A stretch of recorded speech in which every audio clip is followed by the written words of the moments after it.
Okay, welcome to our Holloway. Just for those who are watching via the live stream, just to mention, we know that there's been some delays on the motorway, so there may be some groups coming in just a little bit later, so if there's some disruptive noise, that's what it will be. My name is John Warren, I'm the Associate Dean for Research in this science faculty. I'm just going to start off with the video, the official video for Rare Disease Day, because it takes us to a point that I think is absolutely crucial. Imagine if every time you search for an answer, you don't find it. How would you feel?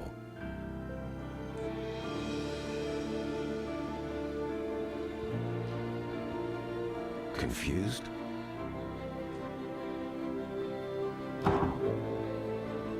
Frustrated?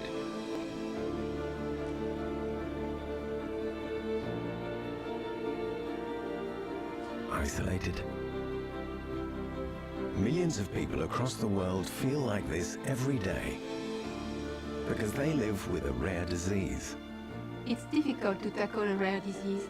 You try different strategies to help the patients, but most of the time you don't have the data you need to make informed decisions. I really wish I had some answers. With your support of ongoing research efforts, today things can change. We can find more answers. For Ocean. For Matthew and his family.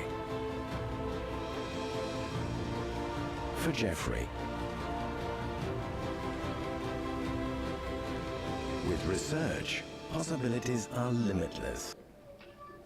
And it's that point. It's about research. An awful lot of things have changed during the past 50 years, most of them for the better, in society and in the world. And almost all of those changes have started with a research project. Research into a basic process, research into a basic mechanism, research into basic technology. And everything at your fingertips now all started with research, almost all of it within a university. There are things done by corporate bodies and by government bodies, but often they start with university-based research. And what universities deliver across the world is research and innovation. We don't just award degrees. The core of a university is research. And I'm making a point of that because it's actually under threat at the moment. The UK coming out of Europe will affect research. Changes in government funding for universities will affect research. The fact that somebody's contentious comment on social media seems to attract more attention than years of fundamental research makes a difference. So when we're tackling problems, what we need is that research to keep going. And actually that affects all of you. So we're hosting a day today that's going to highlight research we're doing on some specific issues. And some of you will be thinking, should I go to university or should I not go to university? And university is not just like school. It's not a further education college. We don't just teach you facts and give you a degree. Hopefully we do give you a degree. But what we do is we bring you in and we teach you about the latest and current research. And then we teach you how to do research. All across this campus, today, tomorrow, there are students doing research. And that is part of the legacy. If you come to university, particularly in a science, you come to learn about research and how to carry that forwards and how to make a difference. And I'm really pleased today, Royal Holloway is one of 3 UK higher education institutions funding a special day looking at research into rare diseases. And I hope some of you get interested in that and get inspired by that and think, actually, I want to do research, because that is what will make a difference. And on that note, I'm going to hand over to Raphael to open the day. Okay.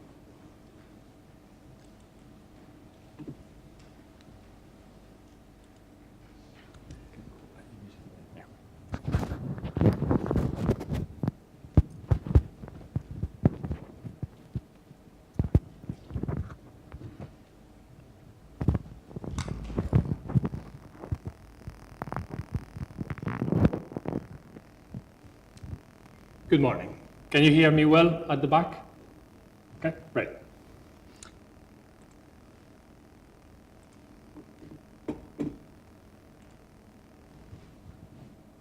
Perfect. So thank you very much, John, for the introduction. Thank you all for coming. I hear that traffic on the M25 is awful, so you may have spent a significant amount of time there, and there may be a few people coming in late because of that. If necessary, they'll just come in quietly after we have started. You are at Royal Holloway. This is our campus. We are live online, and we have people also attending at other venue, the Bourne Lecture Theatre 2, here at campus. So I will be taking that into account when I speak. The research that we do, as John was pointing out, is really, really international. Collaboration is critical for us. And all these are the logos of the various international consortia in which my lab research has been involved. And you will see in the course of my presentation how important this is for us. You are here today because, actually not today, but the 28th is Rare Disease Day. And the theme for this year, for Rare Disease Day, is research brings hope to people living with a rare disease. And that, you will see, is very, very true. So why am I here today talking to you? I am an academic at Royal Holloway, so my primary job is as an academic. I'm a reader in advanced therapy here at Royal Holloway, University of London. But I believe that our job is not just in the academic domain. That is very important to go out there and do a variety of things. So I very recently become the editor-in-chief of a scientific journal called Gene Therapy. I work with the board of the British Society for Gene and Cell Therapy, and I'm currently the treasurer. And I am also a trustee of the Genetic Alliance UK. The Genetic Alliance is an umbrella organization that groups just under 200 patient organizations. And one of our speakers today, who will talk to you about syndromes without a name, is from the Genetic Alliance UK, Lauren Roberts. So those are my credentials. That's why I'm here today talking to you about Rare Disease Day and rare diseases in general. So this is an outline of my presentation, so you know what's coming. What is a rare disease? Why is there a Rare Disease Day? Why is this important here? Genes and rare diseases, just to give you a little reminder of what we are talking about.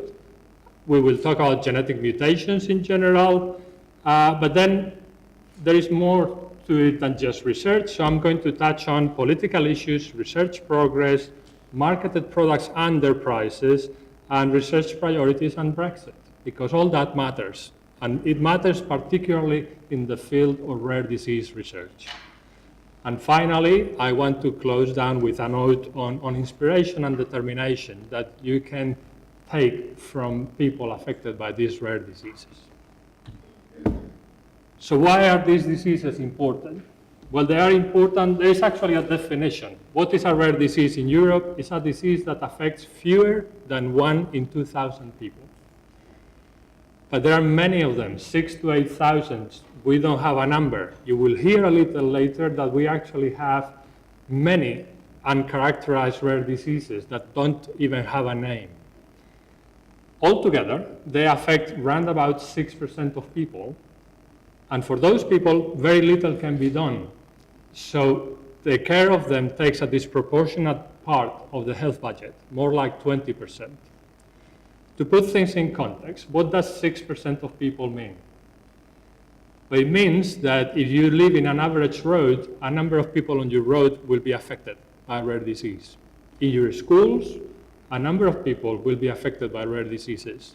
In this campus, maybe hundreds of people will be affected by rare diseases. It's that important. It's all around us. It's 6 to 7% of people at some time in their lives. This is 3.5 million people in the UK. It's that important. Most of those rare diseases affect children. And 30% of those affected will die before their 5th birthday. So this obviously is a very serious issue. But simply, most of us just don't know about this. Today, you know, you have heard about it.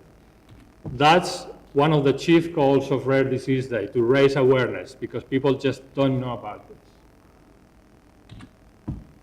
So what's Rare Disease Day? The point is to raise awareness. So a day was chosen every year, 10 years ago.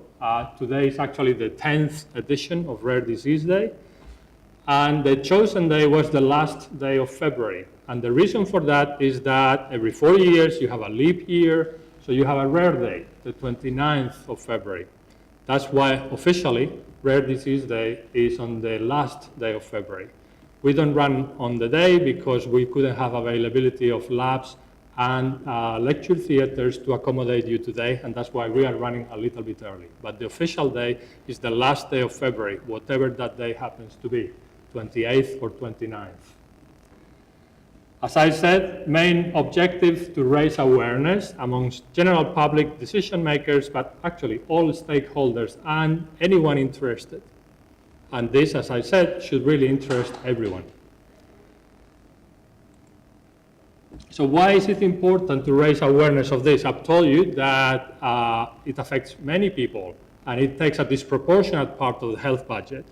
But on top of that, diagnosis for these rare diseases can take easily 5 years.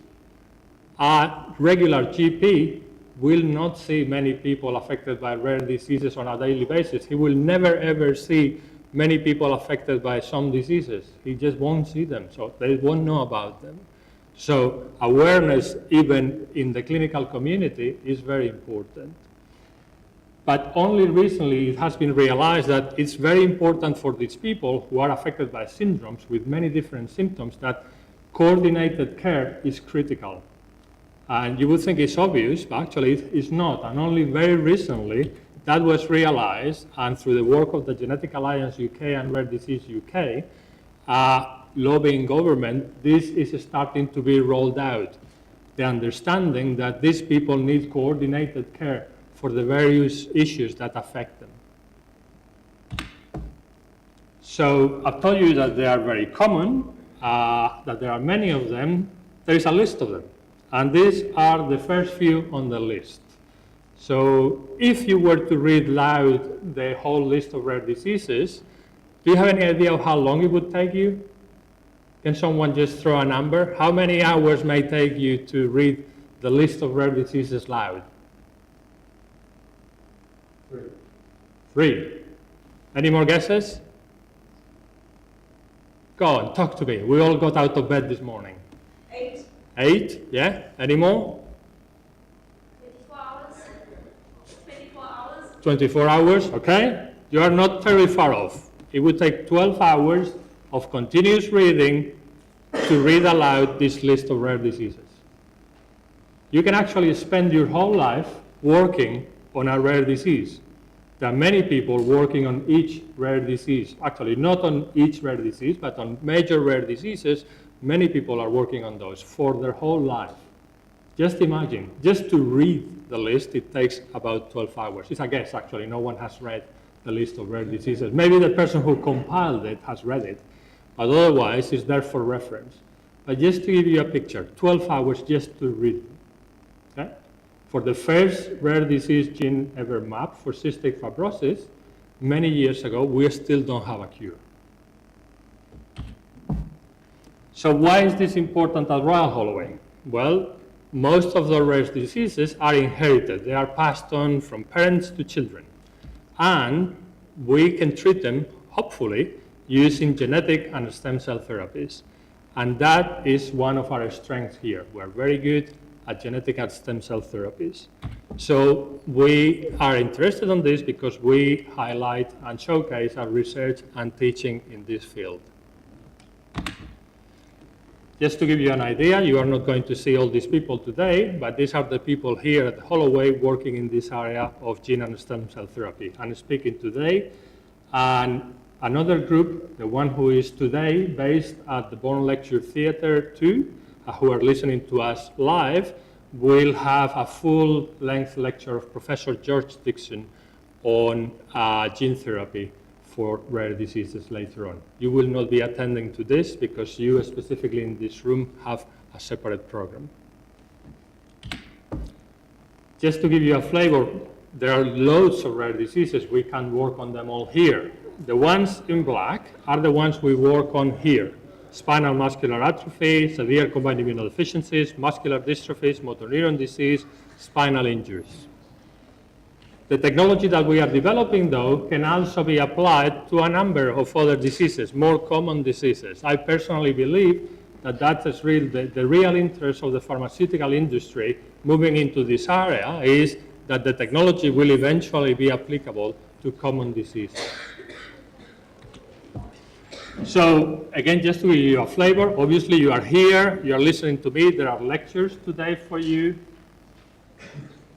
But there is an exhibition of stakeholders that you will be visiting later today. You will have a hands-on activity in our labs on genetic disease.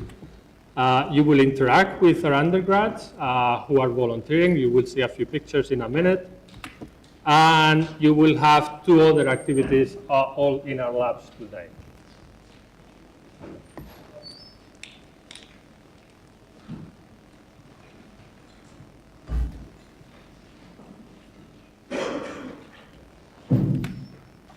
So as I said, for us it's very important to run this day with our students, with our current university students. For us, this is the 7th time we do it. So for the past 6, you have an example here of the people in the shirts who have volunteered. They are our current university students who really flocking to help with this. We have over 50 of them volunteering to help today, as well as 10 PhD and master's students who will be with you in the lab doing the hands-on activity. So we really appreciate that, and for them and for us, we consider that this an enrichment activity, where we are not lecturing them, we are working side by side with them. And they want to. This is a volunteering activity for them. So let me come back and go a little bit into the science of this. So obviously, you know about genes. We have loads of them, maybe 35,000 on count. In green, those green dots that you can see here is just one particular gene in the human genome that we have highlighted using immunofluorescence, just effectively green fluorescence. So what are genes? Genes in this idealized chromosome, this is an expansion of an idealized gene. Genes store information, effectively, to make proteins. The information is stored in the DNA in each of those genes. A normal gene will produce a normal protein. A mutant gene, though, will produce an abnormal protein or no protein. So how much of a problem is that? Well, actually, some mutations are irrelevant. I have bad news for all of you. We are all mutants. The sequencing projects that are sequencing the full genome of many people as we speak are actually turning out very interesting information. We are all mutants in a bunch of genes. But perhaps we are lucky, and those mutations don't interfere with our daily living. But that's not necessarily the case for many people, as you are about to see. And remember, evolution is based on mutations, and evolution is what allows us to survive in a changing environment in the long run. So obviously, changes in the DNA mutations are very important in general. As I say, if you are not lucky in the draw, then this is an issue. And this is a particular example. This is one of the diseases that we work in my lab, spinal muscular atrophy. These guys are actually exhibiting at our exhibition, so you are going to be talking to them and seeing their material and more information about this rare disease. But as I said, this is the luck of the draw. People who have this particular mutated gene, in a worst case scenario, actually die before they hit 2 years of age. And this does not only affect the patients, the people who are affected by the disease. This has a devastating effect on the families, because often someone actually has to stop work altogether to look after full-time, look after the person who is affected by this. And remember, in many cases, it's children. And in some cases, it's just impossible to cope. It is that hard. So this is the scenario. Is there hope here? Well, actually, yes, because over the years, more recently, there is a realization that these diseases are important, and little by little, this is having an impact on policy. So from 2008, this is seen as a priority in the European Union. The UK Royal College of General Practitioners saw it as a priority as well, and it started specifically with motor neuron disease, with the idea of rolling it over to other diseases later on. And induced by the European Union, every country had to develop a strategy for rare diseases, and the UK developed the strategy. In order to actually implement a strategy, you need a plan. So 3 out of the 4 UK countries have now got a plan for implementation of the strategy for rare diseases. Any guess of which is the 4th country that still doesn't have an implementation plan? Go on, there are only 4 nations, so you can't be farly wrong. Say that again? Nope, they have a plan. Northern Ireland has a plan for implementation. Who hasn't? No. No, unfortunately, it's England. England doesn't have an implementation plan for the strategy. So here we are. So there is hope, but there is still a lot of work to be done. And the reason that we don't have an implementation plan is financial, is the cost of that. So research, as Professor John Wan was telling you, this is really important. It brings hope to people affected. And there are successes in the research arena. There are now, for a few of those diseases, real treatment. You can actually cure some of those people. And these are examples of the diseases in which there has been success. And as I said, there is a realization of the importance of international research here. So a consortium was created with very ambitious goals to actually develop diagnostics for most rare diseases and cures for 200 of them by 2020. So now there are some marketed products, but it's not all perfect, as you will see. So this marketed products, remember, I talked about genetics and stem cells as being able perhaps to develop treatments for these rare diseases. So these treatments are effectively genetic treatments combined with stem cell treatments or drugs that have an effect on gene expression. So they are very unusual, as I say. They are viruses, many of them. Or the actual drug is stem cells which have been treated with a virus. So they are very complex. They are biologicals. Technically, they are called Advanced Therapeutic Medicinal Products, ATMPs, this bunch up here. And as you see, there are a bunch of them that have been approved. Some of them are smaller molecules. They are effectively strings of a few chemically modified nucleotides to make them more stable. So there is success. There are some treatments available. But if you have browsed through the bottom, look at the price tag.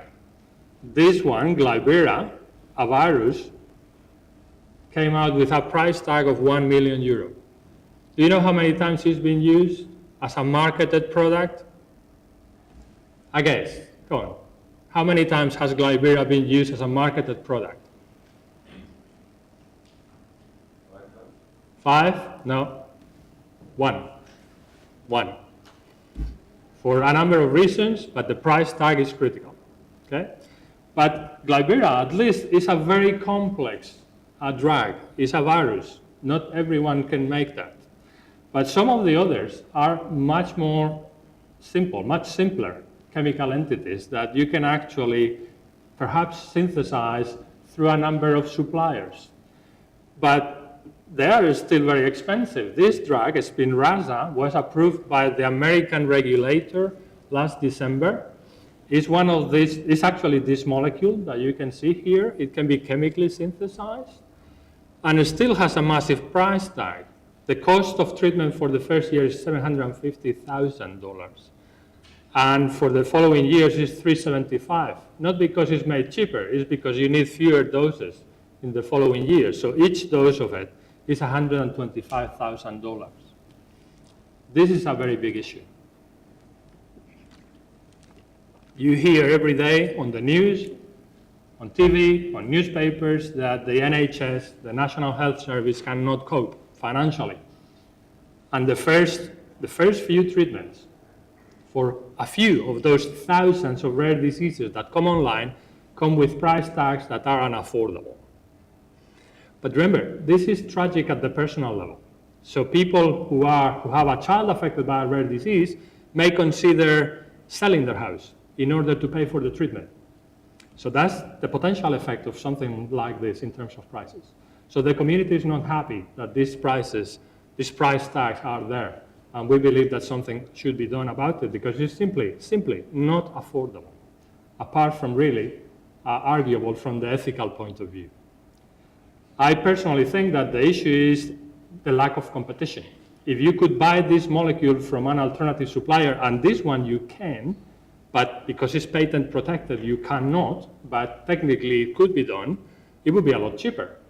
The paracetamol we all buy in the pharmacy is pence. You buy paracetamol for 30 pence because almost any supplier can produce it.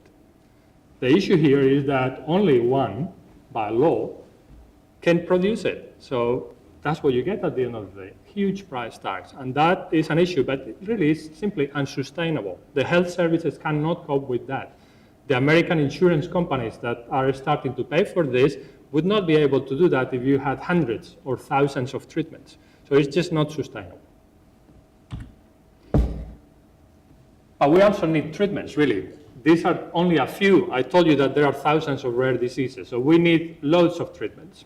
So to give you an idea, every child born in this country, in England, is tested. This is volunteer, but most people have their child tested for a number of diseases because it is known that if you apply a treatment of some sort early on, the child will benefit significantly.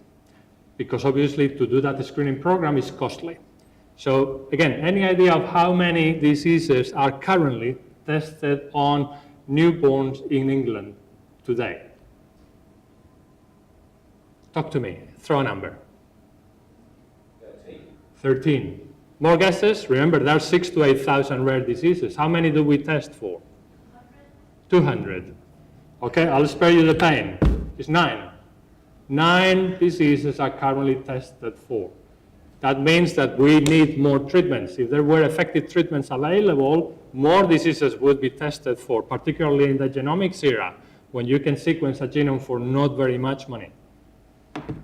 Diseases for which a novel treatment is developed, like spinal muscular atrophy, enter this arena. Now you can have population testing to pick up those even perhaps before they are born. So you can offer a therapy immediately, but that is very costly. So for rare disease therapies, we need rare disease to be recognized as a research priority, and we need large-scale investment. This can be done. Genomics, the sequencing of genomes in the UK, is a government priority. A company, Genomics England, has been set up to help develop this. This is sequencing 100,000 genomes. And they do that effectively by setting up sequencing factories with massive investment, with agreements between government, the Sanger Center, which is funded effectively by the Wellcome Trust, a massive charity, as well as companies. So it can be done. But where we need this is in the development of therapies. I've told you that we still don't have a therapy for cystic fibrosis, despite the fact that the gene was found more than 20 years ago.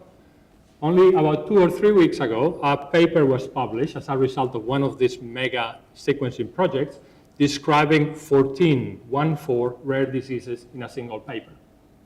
But put that in context, we still don't have a treatment for cystic fibrosis. So what we need is more therapies, effectively. And we need a strategy for that to be the case. We need the investment. So this is really my last data slide. Brexit, you all know about it. We all have our opinion, and what I'm going to tell you is the evidence how Brexit can affect me in my lab, which is what I know about. We all can have an opinion regarding whether Brexit is good or bad for the UK. Now we are talking about the effect on my lab. And I think I can speak with authority regarding that. So morale of the research community is important, whether you are affected or not. And it's not good in that sense. But mobility of scientists is critical, absolutely critical. These are the nationalities of my lab members at Royal Holloway since I started just under 10 years ago. 2 people were born in the UK. Everyone else is from abroad. The ones in red, including myself, are from the EU. Just guess what happens if this is prevented. You are telling me just over 20 years ago that you are not free to come to the UK. It's not happening anymore. So even though I'm here, I don't believe for a minute that I'm going to be asked to go back. That for my morale is not good, because I know that someone in my position 20 years ago today may be told it's not happening, I'm sorry. And for research, it's very important because the university gives me the space, and I need people, and I need equipment and funds to carry out the research. So this is putting a very clear brake on the people. But the funding in my lab specifically is almost 40% coming directly from the European Union. And in the near future, I won't have access to that anymore. But some of it actually comes directly from some of those countries through collaboration. So all in all, almost 60% of the funding in my lab comes from the EU. Just think, 60% of your salary is knocked off. That has an effect on your life, doesn't it? Well, it has a direct effect on my lab, and that's where we are right now. Unless something is sorted, we will have a massive effect on research. There is a particular initiative that is very important in the area of rare diseases. It's called eRare. It was initially born as an EU initiative, but now any country can sign up to it. And it's a very fair initiative, because what each country commits to do is to fund the scientists in their own country. So there is no cross-subsidizing of a country subsidizing another one. You just pay for the work done in your country. So over the last few years, 106 projects have been funded by eRare. This is 98 million euro in direct costs. It doesn't include many salaries, which are very expensive. It's literally direct costs awarded, 98 million euro. Only 3 of those projects have a UK participant. And that participant was not funded through the project. They had the funds to do the work. They wanted to be in that consortium. So we as a country have missed out on all that work, on the opportunity of working with those people. And not only that, remember, as well as our collaborators, they are competitors. They can develop things. We are working on similar things. We are trying to get therapies for those rare diseases. We are missing out on information as well as on access. So effectively, we are left out of the competition. So while the government is promising measures to counteract the possible effects of Brexit, our track record is not good, because the UK has not contributed to eRare. So as a country, we could not participate in those 106 rare disease consortia. Each of these is a consortia. You are talking about maybe 800 labs being involved here, 3 of which are from the UK. And rare diseases are rare. There are not many people working on each rare diseases. There are not many patients. So this area of research is particularly sensitive to cuts in international collaboration. So I've given you an idea of what the field is, what the progress is, where the problems lie, in my opinion. These are my personal opinion. But I want to leave you on a positive note, because people affected by rare diseases are actually very can-do people. What they want to focus on is what they can do, not what they cannot do. So this guy here is Srin Madipali. He is affected by spinal muscular atrophy. He needs 24-hour care. But he's been to places where I haven't been. Nothing is going to stop him. He has 2 degrees, has set up his company. Now he has a very successful company taking off. Likewise, this is a former student of ours, Paralympic champion. So these people are incredibly inspirational. So no matter what difficulties affect them, they really are very inspirational. So if we are here today, it's because a number of university services and people have contributed to set up this day. So our school is effectively organizing this, but we have help from research and enterprise because many of the people who come to exhibit or speak are actually research funders. We have help from student recruitment and partnerships. The audience is here today through the effort of student recruitment. And communications and external relations help us publicize our day. But at the end of the day, it's the people. This happens not because of services, but because of people. So the people today are our staff, our postgraduate and undergraduate students, those who today have the dark red shirts, our exhibitors who come, and our speakers. And I know that you could be doing a number of things today, but actually for you, normally the alternative is being in the school. So you're okay here, but there are a number of things that you could be doing rather than listening to me here, so thank you. But having said that, I know that most of you are underage, so forget about those two. Okay, thanks very much.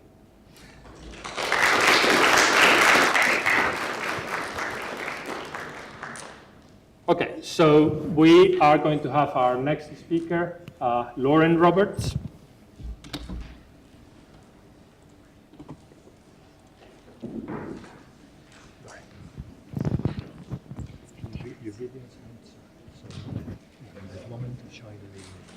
You come to here and click on that, and then you go back to the presentation. That's okay? Yeah. So let me just introduce you. So Lauren Roberts is coming from Syndromes Without a Name, which is one part of the Genetic Alliance UK.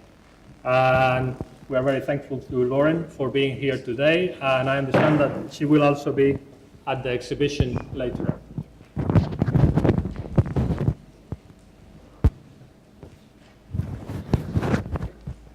Hi, so my name's Lauren, and as just mentioned, I work for a charity called Genetic Alliance UK, and I specifically lead the project Syndromes Without a Name, which we abbreviate to SWAN UK. And I'm here just to give you a very quick overview of some of the challenges that are faced by some of the families that we work with.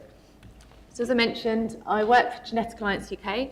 We are an umbrella organisation of 190 charities that work with patients and families affected by genetic conditions. And that's everything from very big charities that you might have heard of, like British Heart Foundation, down to very small ones where maybe it's just one or two volunteers that are working with that patient community.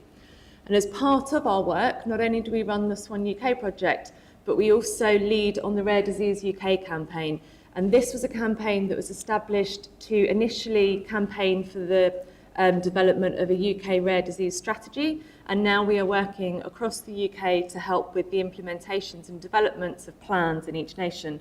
So you've heard that we don't yet have a rare disease plan in England. So one of my colleagues, Vahana, is working on trying to get that put into place.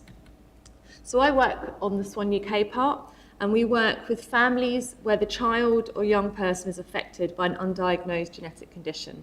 And what I'm going to talk to you a little bit about is what is an undiagnosed condition, what does that mean, and then some of the issues that that throws up for families. Were any of you aware that conditions could be undiagnosed, just out of interest? No? Go on, cool, a few? Okay, good. So when we're talking about a syndrome without a name, we're not talking about a diagnosis in itself. What we're talking about is a term which we use to apply to a situation where we believe that the child, young person, or sometimes adult has a genetic condition or a syndrome, but we don't know what it is. So many of these children will go through sometimes years and years of genetic testing. And lots of the families that we work with have more or less exhausted all of the genetic tests that are available through the NHS clinical setting and are taking part in genetic research studies such as the 100,000 genomes that you heard about, where they're having their entire genome sequenced. So last year we did a survey of our members, and about 75% were currently involved in some kind of genetic research study. And when you're involved in genetic research study, you're looking at years before you will have any answers. And sometimes then there still aren't any answers. So we have families that have been involved for 3 or 4 years on a study, and the results have then come back. They still don't know what's caused the condition. So they are still there with a very sometimes profoundly disabled child with absolutely no idea what's caused it, other than that we suspect it's genetic. We have, over the years, we're always looking for different explanations of why some children are undiagnosed. And I think it's worth here kind of thinking about what we really mean by undiagnosed. So in our heads, there's kind of 2 different camps that we think of. There's rare disease patients that are undiagnosed because they haven't yet had the right test. And we know that within the rare disease world, it can be very challenging for that to happen. So many patients wait years. Sometimes they may have misdiagnosis, and other times it's just a case of waiting for that one professional that might clock what it is and order the right test. So we think of those patients as undiagnosed because they haven't yet had the right test, but eventually with the right support, the right systems, the right testing, they will get a diagnosis. There's then a smaller group of patients which we refer to as kind of the long-term undiagnosed in a sense, which almost at this stage are undiagnosable in that we just don't know enough about genetics yet to track it down. So these are the sort of the main cohort of the families we work with on the Syndromes Without a Name project, and these are the ones that are, you know, getting involved in genetic research for 3 or 4 years and still nothing is being found. And they're the ones where by taking part in this research, they're enabling researchers to find out more about human genetics, and then that information gets applied back in the hope that it will eventually lead to a diagnosis for those children. And we see that there's kind of 3 main themes with the families we work with. So some of them, the condition hasn't been diagnosed just because it is one of the rarest of the rare. So it's never been seen before, so it's not tested for. And there are children coming out of some of the research studies where maybe it's only 1 or 2 cases of that gene change in the whole world. There's other children where the way that their disabilities and condition presents clinically is very different to other known conditions. So usually if you were doing a clinical diagnosis, you'd look at the way the child's affected, and that would suggest it's a certain syndrome. What we're finding through the results that are coming out is actually the genetics underneath can be very different, and that's very hard for families. If they've been waiting for years for a diagnosis, they get a diagnosis, they think they suddenly kind of belong to a rare disease or a rare condition club, but their child is completely different. So for example, we have a family whose daughter is 6. She now has a diagnosis. She's the only girl in the world that's known to have this condition. It's only ever been seen in boys, and they all die by the time they're 18 months old. So for that family, they have absolutely no idea what the future holds. So although they have a technical diagnosis in terms of the gene change, they really don't know what that means for their daughter, and she is very much spearheading the way. There are other changes that are found, which is where things have been picked up either through microarray testing or genetic sequencing, but actually they don't know what that means. They don't know if it is the cause of the child's disability. And sometimes that's because it looks like everything is kind of there, even if it's in the wrong place. Or other times it might be that a change is found, but it's also present in the parents, but the parents aren't disabled, so they're not sure what that means. So for the families we work with, even if they do get a diagnosis, often it's not very clear cut, and it's not usually giving them the prognosis, which is what families really want, because what they want to know is what's going to happen to their little boy or their little girl. Are they going to have a short life? Are they going to grow out of it? Are they going to walk? We think that there's about 6,000 children born each year that are born with a genetic condition that's likely to remain undiagnosed. And roughly at the moment, it's about 50% of children having genetic testing through the NHS that won't get a confirmed diagnosis. And it's around 50% of children with learning disabilities or 60% of children with congenital disabilities, so present from birth, that probably are going to be in this camp. So there's quite a lot of children that we're talking about here. This isn't actually a small number. It's just that they're quite invisible. I'm going to show you a little film quickly, which we made, just to, I think the families can explain this a lot better than I can. So this is really just to set the scene about, does the diagnosis really matter? And then after you've seen the film, I'm going to talk you through just a few of the main reasons that it's so important to many of the families that we support. So I just need to...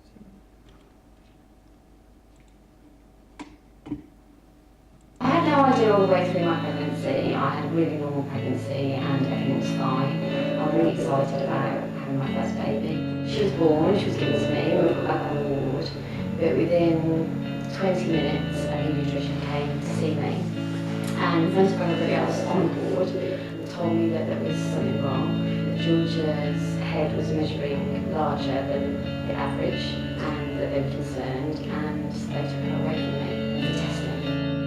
I couldn't believe I'd gone from being the happiest moment of my life to being absolutely terrified. She was taken away, and the curtains were drawn back on the ward, and everyone else on the ward with their new babies was just staring at me, looking at me with pitying eyes as I was just laying there with my baby. So they took her away for testing, and they've been carried on testing basically until this day, and haven't come back with any answers. Lucas has had diagnoses in the past that turned out to be wrong. So, I join somewhere and think, yeah, we suddenly fit, we've got a diagnosis. And then it turns out that the diagnosis was wrong, and we suddenly think, gosh, my child's really different. Life with Tally is really emotionally hard. The hardest thing is because she doesn't have a diagnosis, and she's classed as life-limiting in the sense that because there's no answer, maybe she could start regressing tomorrow. It's always in the back of my mind that one day we could lose her. We're in a constant world of unknown, all of the things that Georgia suffers from, so we just don't know what's to come. Give you a very quick overview. If you are interested, we have a YouTube channel, and there are numerous videos that we've made on there. There's ones that our families have made. We also, on our website, have a lot of blogs where families kind of explain what it's like for them. And I would encourage you to go and have a look at them, because actually I think they get across the impact much more than I ever can in a quick 15-minute talk. So as you heard in that, one of the big things for families is that they need to have some answers. They, in many cases, have got a very profoundly disabled child, sometimes very medically unwell. They have no idea what the future holds. If your child is born with something like Down syndrome, there's a wealth of information out there these days. There's differentiated development paths. You know that they probably need to have their heart checked. You have a sense of what you're dealing with, even though there's the shock of dealing with it. When you don't have any diagnosis, you have no answers for anything, so it's absolutely impossible to predict what the future holds. And that can be very difficult when your child when it feels like every day there's more symptoms that are happening as well.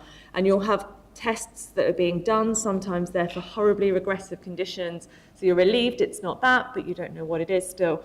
And people are just left constantly wondering. But at the same time as all of this, they find that it's very difficult to have their child's needs taken seriously.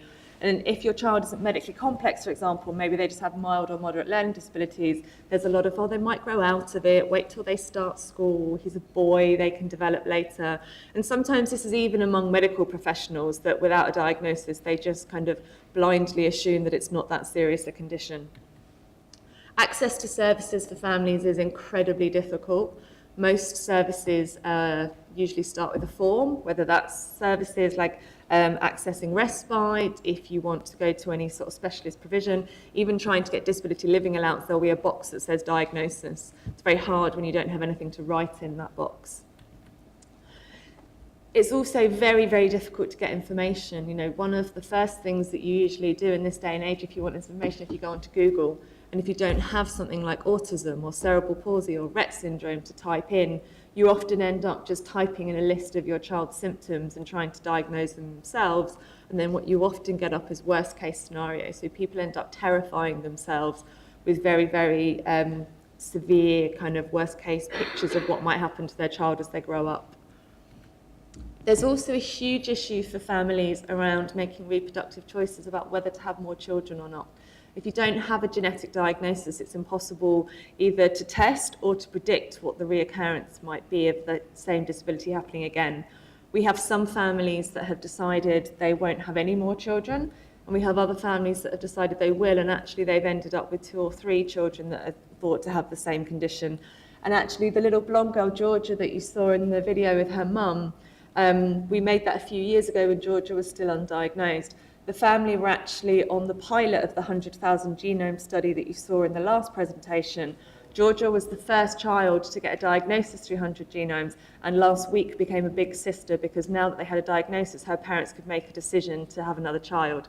So I like to show that little video because it sort of gives us a happy ever after almost. There's a lack of care coordination, as you've heard, for all rare diseases. It's even worse without any form of diagnosis.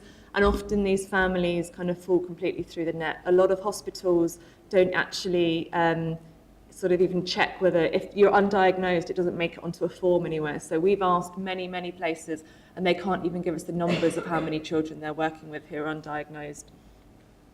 And all of this has a huge impact on parenting. So we asked our members how they felt, and you can see for themselves, 87% felt isolated and excluded. And this wasn't just isolated from society in general, this is isolated within the disabled children's sector. So if you have a disabled child, you already feel quite isolated. Our members tell us they don't link into any of the support networks for other families with disabled children because they don't know what to say when you introduce yourself and say, and other people ask what's wrong with your child.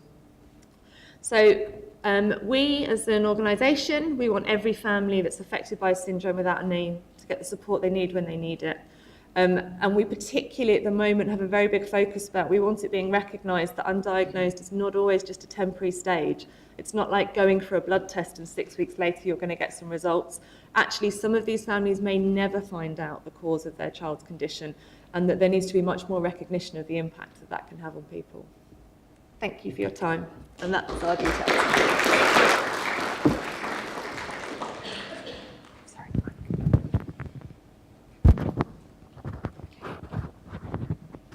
So thank you very much, Lauren. And our next speaker is Sean Kelly.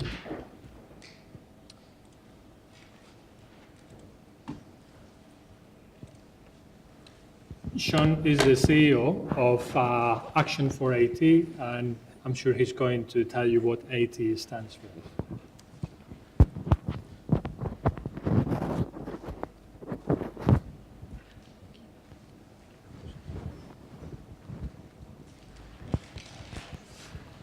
Good morning, everybody. Thank you for coming here today. As Raphael said, I'm Sean Kelly. I'm the Chief Executive of the incredibly rare disease charity Action for AT. Let's start, first of all, by asking if anybody in this room has ever heard of the condition AT. Put your hand up if you've ever heard of AT. Oh, wow, okay, 2. Well, yeah, I know Lauren knows. Basically, that's a good thing in some ways because it is a pretty horrendous condition, but it is incredibly rare. There are very few families, I'll come on to that later on, but ultimately, not many people have heard of it, but for the families that are affected by it, it's devastating. So what does AT stand for? Well, it's almost unpronounceable, as you can read up on the screen there. Ataxia telangiectasia is the name of the condition. And as you can see, it affects multiple systems of the body.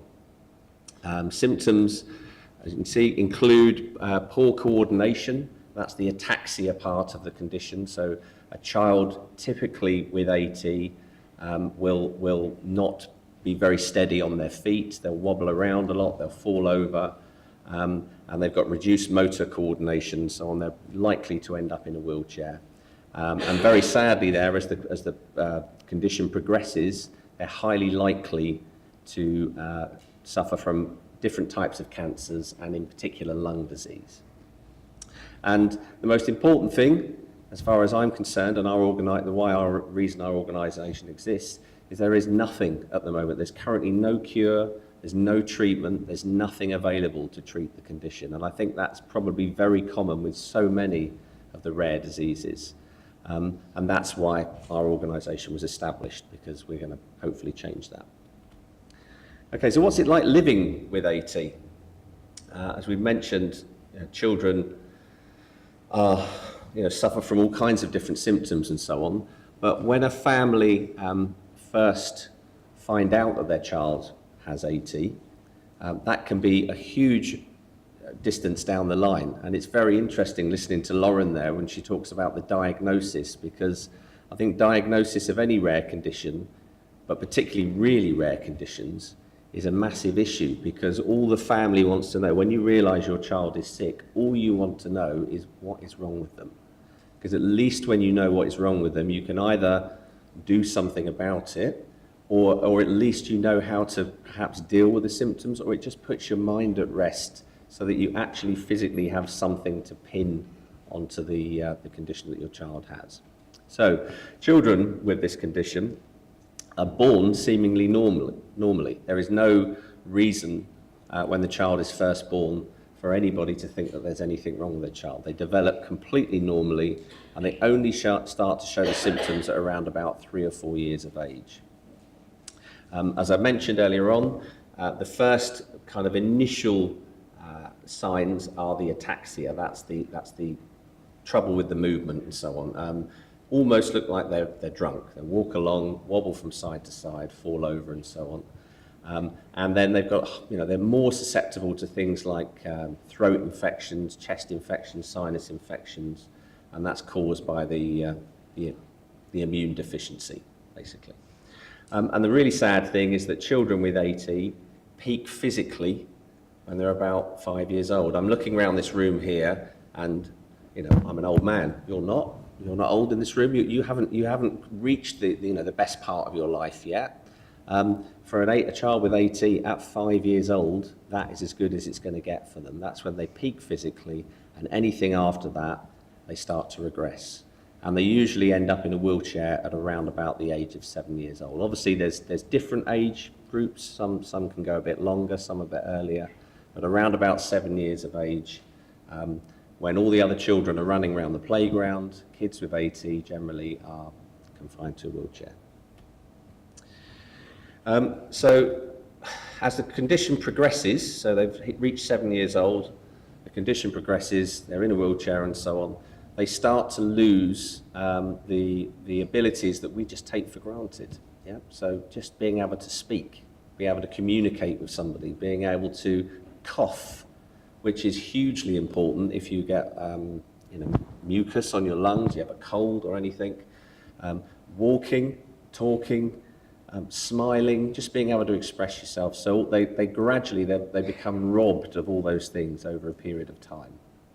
And as with other rare conditions, motor neurone disease being one of them, even though they start to lose all these sort of physical abilities, mentally they're unaffected.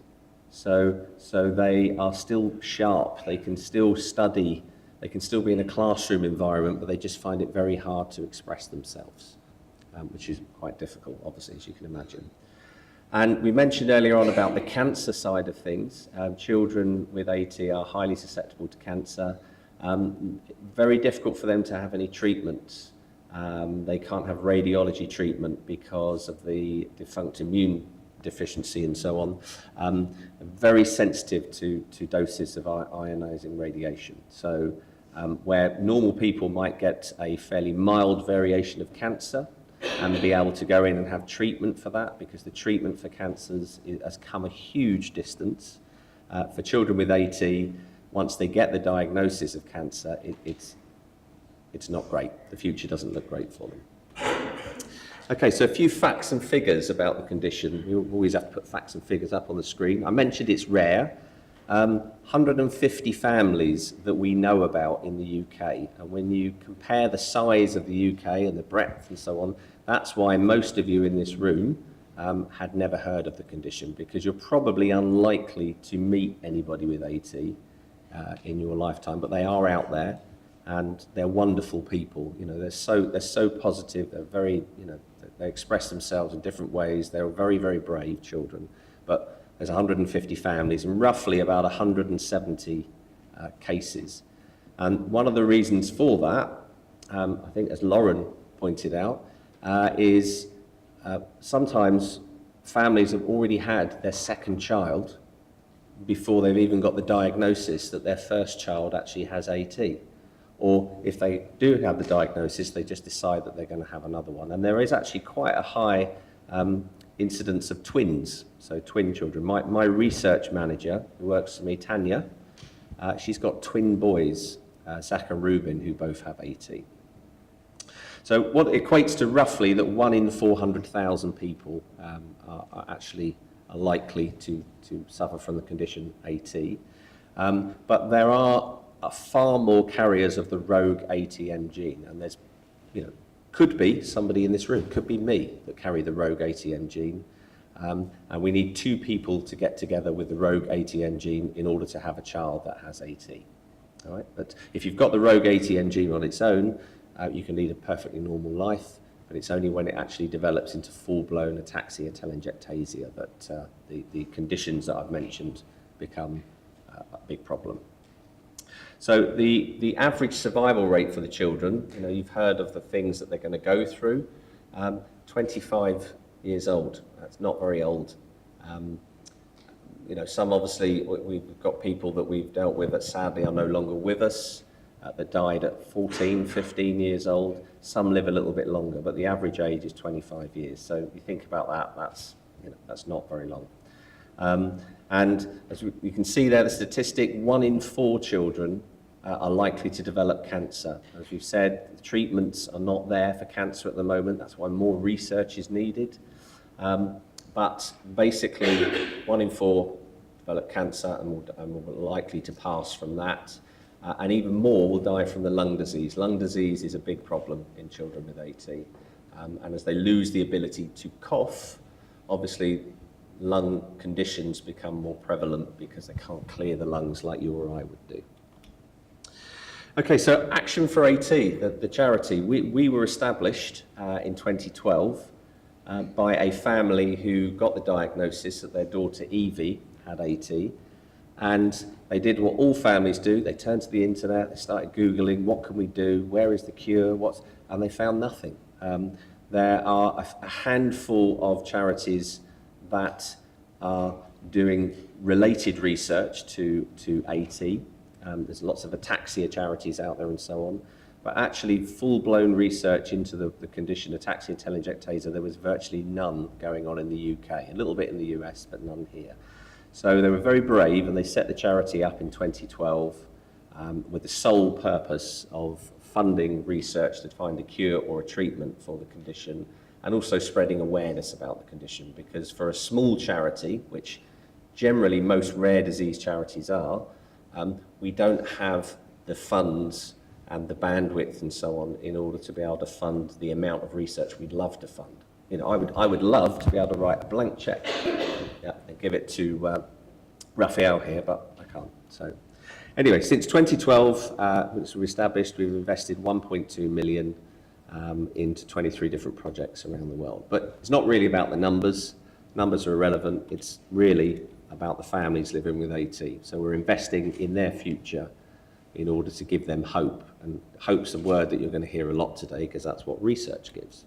Okay, so very quickly, I'm going to show you a film as well.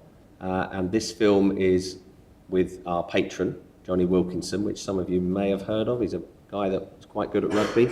And also Evie. I mentioned the little girl Evie. So Evie starred in this film. She was 6 years old at the time. So we're going to watch this briefly.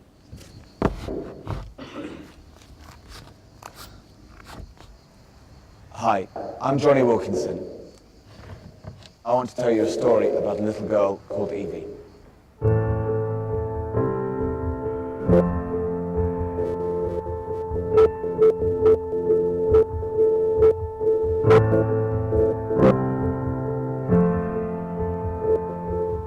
When I was 4, I was just discovering sport. When Evie was 4, she reached her physical peak.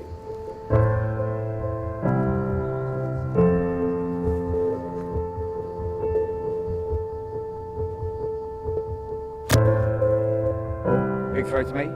Oh, look at that throw. It's all your javelin practice. Okay, here we go. Ready? And again, one more. Oh, what a catch. Evie may look like a normal little girl, but she suffers from a rare genetic condition called AT, which will slowly rob her of the physical abilities she has learned. Oh, well done. Yes, look at that. When I was 12, I told my rugby coach, all I want to do is play for England. Before she is 12, Evie will have lost the ability to walk and will need a wheelchair. She will also lose many of the physical abilities that we take for granted, like reading, speaking, and swallowing. In order to score the try, you need to put it down over that line, but you've got to get past me. At 12, Evie is likely to need to be fed through a tube.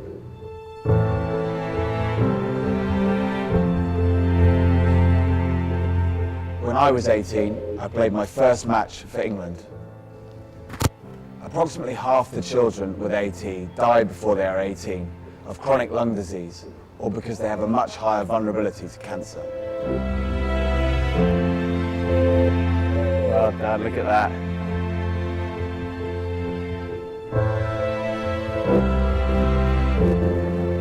When I was 25, I was a rugby world champion.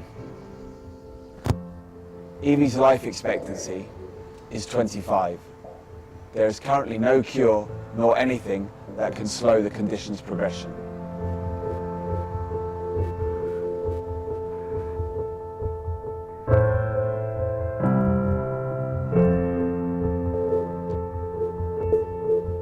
I'm Toby Reed. I'm Evie's dad. You want to throw that javelin, Action for AT was set up to speed the process of identifying a cure or something that could delay or prevent the disabling effects of this childhood condition. The many advances in medical science offer real hope that a difference could be made to the prospects of children like Evie. But research only moves as fast as funds will allow. Very, very lucky. For Evie, it really is a race against time.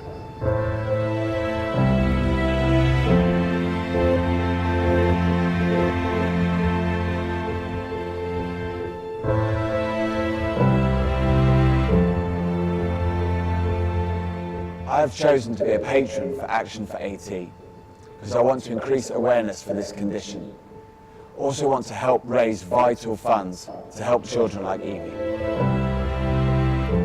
Help us to ensure more research avenues can be explored by entering an event yourself, persuading your friends or your company to get involved, or simply by donating.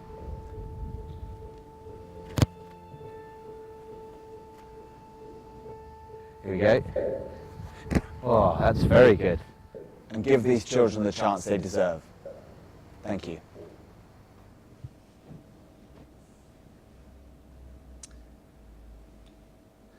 Okay, so that more or less wraps it up from me.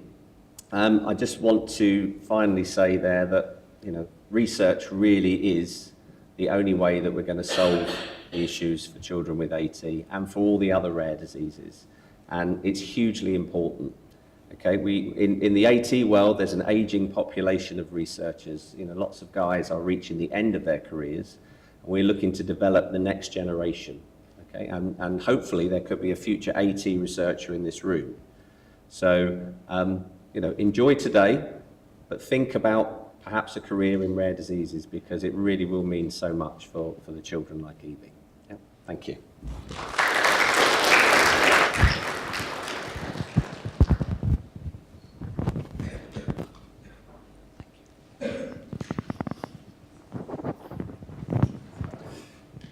So, thank you very much, Sean. We are running late, but don't worry. Your activities are okay. They know that you will get there a little late and you will have your program as planned. We have one more presentation today. This presentation is by Alberto Malerba. Alberto is one of our scientists. This is about research, so this is going to be a research presentation. You're going to see and hear some of the science. Alberto is a very modest man, and he's not going to tell you, but for us as scientists, it's really important to publish our research. And Alberto has very recently had a paper accepted in a very important journal. And that for him is going to be really important for his career. I'm delighted for him as one of the scientists at Holloway, and I'm not sure that Alberto has celebrated properly with his young sons.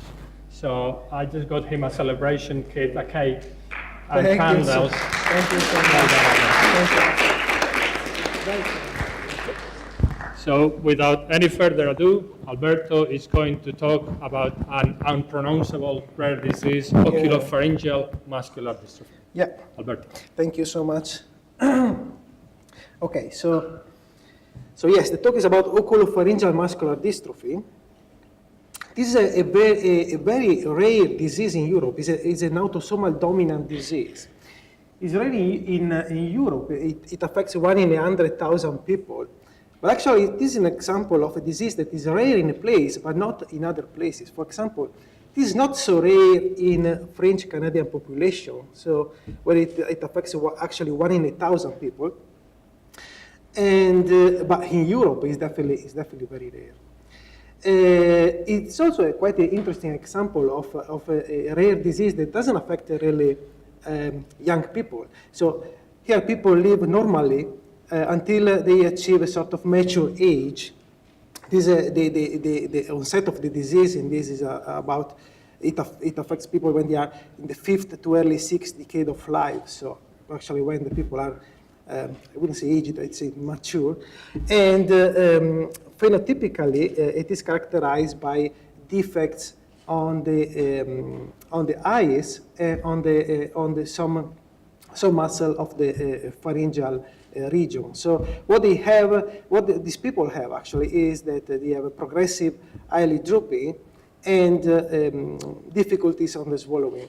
So only late in life they have a proximal limb weakness, which means that essentially this disease affects mainly certain skeletal muscle, not all of them, and not all of them at the same time.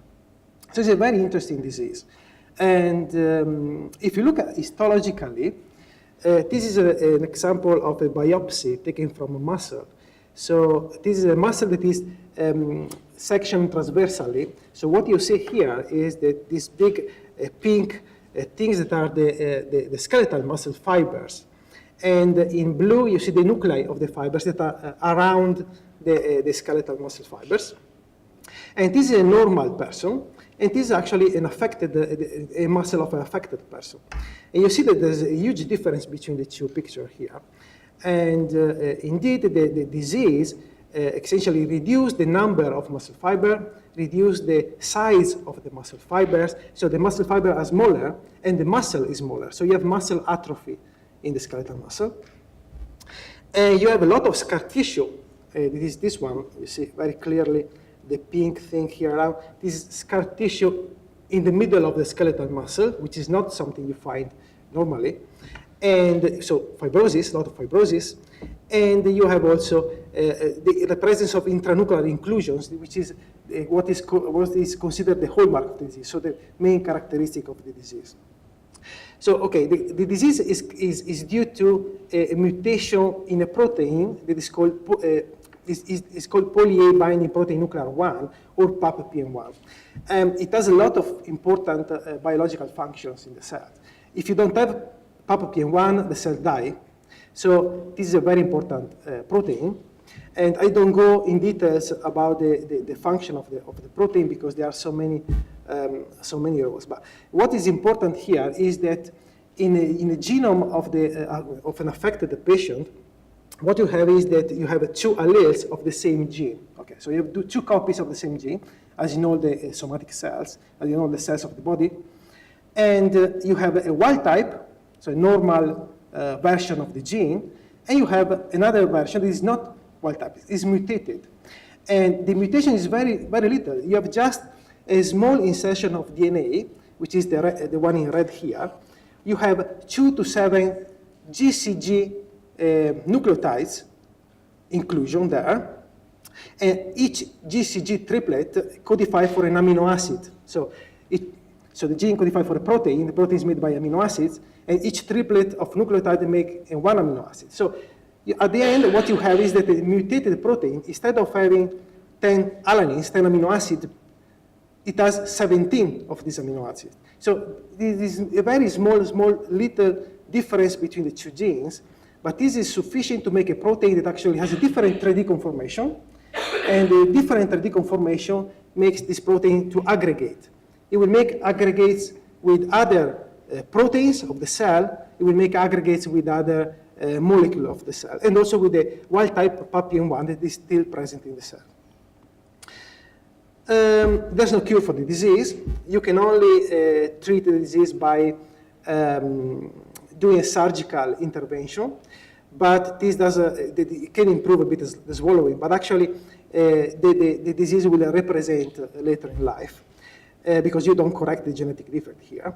There are some clinical trials that were tested. One was made by myoblast transplantation. So essentially the stem cell from one of the muscles that are not affected were taken from the patient and were reimplanted in the cricopharyngeal region in order to try to improve the swallowing. And this actually worked, but again, the cells that you are taking from the same patient have the genetic defect as well. So even if they are transplanted in another place, they will still have the mutation. Another clinical trial has just started. It's about trehalose, which is a sugar that is thought to have to induce autophagy. Okay, some particular reaction in the cell. It actually stimulated the elimination, the clearance of the aggregates, which is what we think is part of the disease. So, and this as well had some interesting, nice positive results.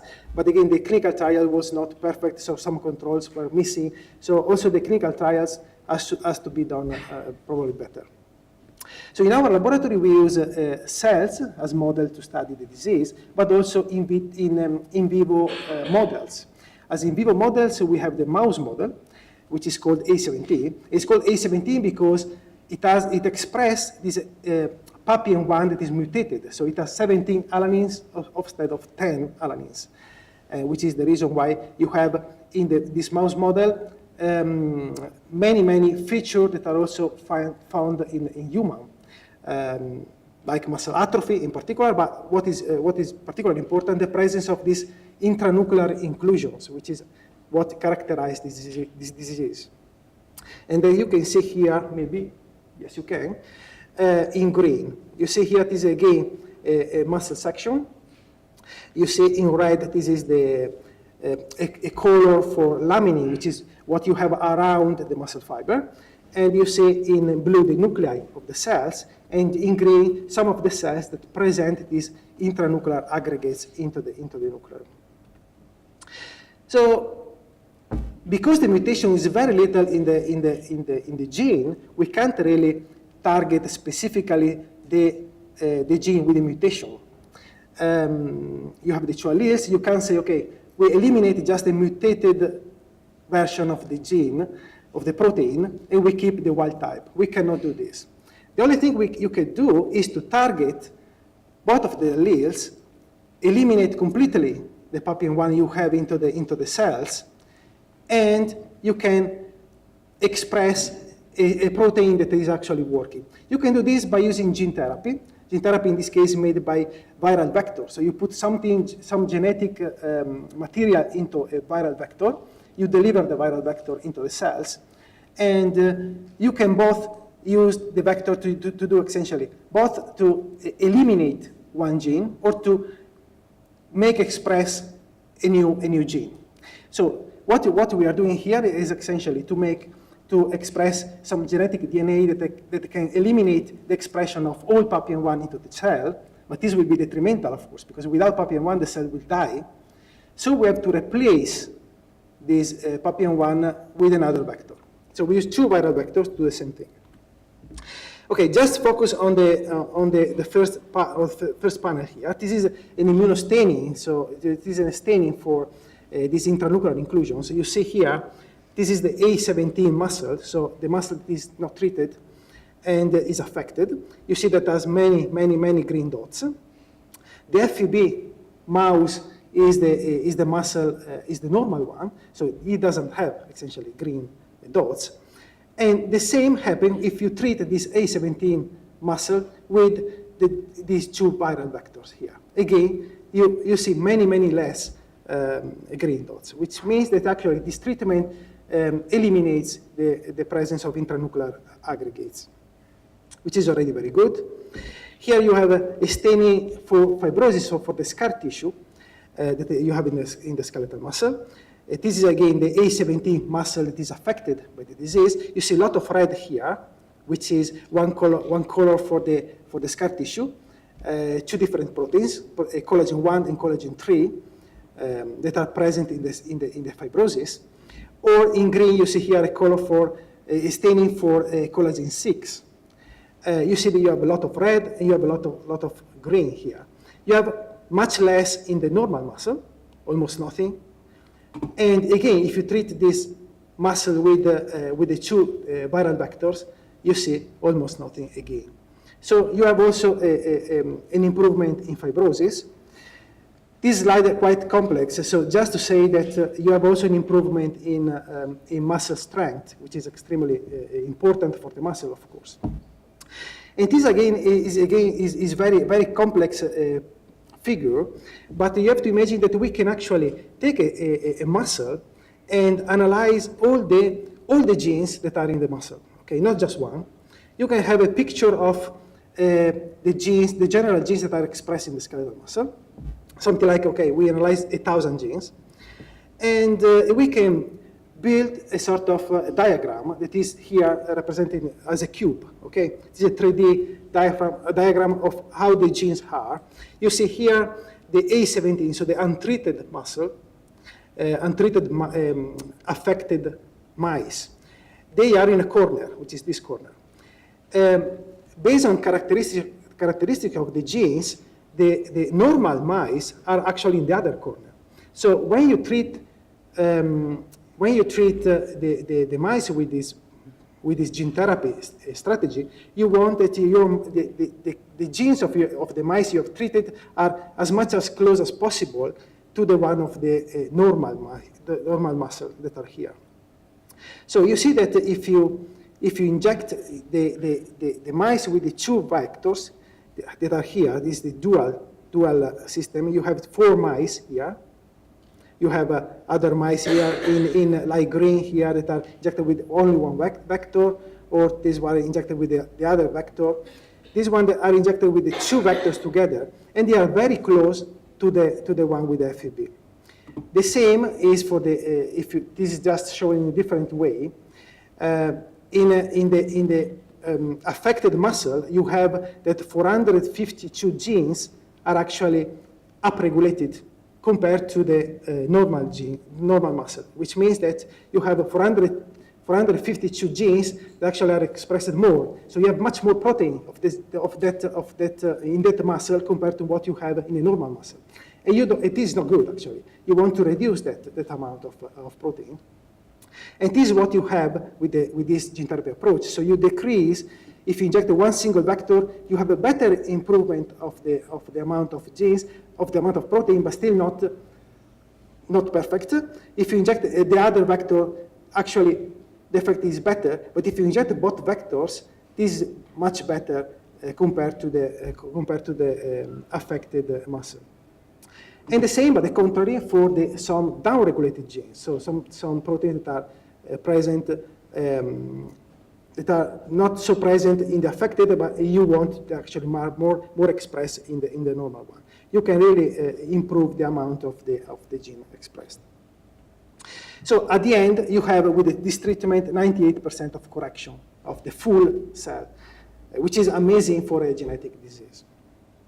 So there are many, many advantages of using this gene therapy treatment for this particular rare disease. Of course, this is not going to, this is just a mouse model. The human would be different. You have to improve this strategy to go in human, but this is already a very good, a very promising result for a very rare disease. Thank you. Thank you for the cake. Yeah, sure.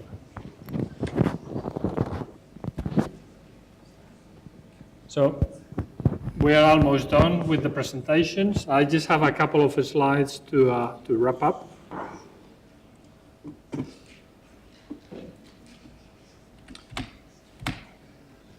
So something that you wouldn't necessarily associate with rare diseases and research is art.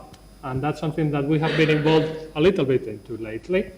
So one of our former undergraduate students is tremendously artistic. And when I asked her for a logo for my lab, she came up with this design that for her was really personal because it was inspired by her dad effectively going down with motor neuron disease.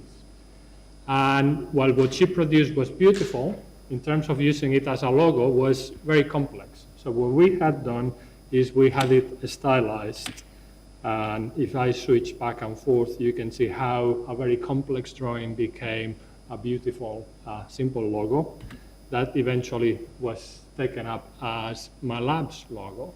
And we are very thankful to Ramilla for that. And as I said before, people affected by rare diseases are tremendously inspirational. This is again Helene Rainsford, our former student, Paralympic champion in rowing. We take inspiration from those people. We are here to help them on our research. I hope you have enjoyed the day today. Those of you remotely in Born Lecture Theatre 2, which is running a few seconds behind the live talk, will be taken to the Windsor building for our exhibition. Group A here today with our volunteers is going to go to our labs in the School of Biological Sciences, and Group B is going to go also to the exhibition. And I really hope that you enjoy the rest of the day, and thank you for coming.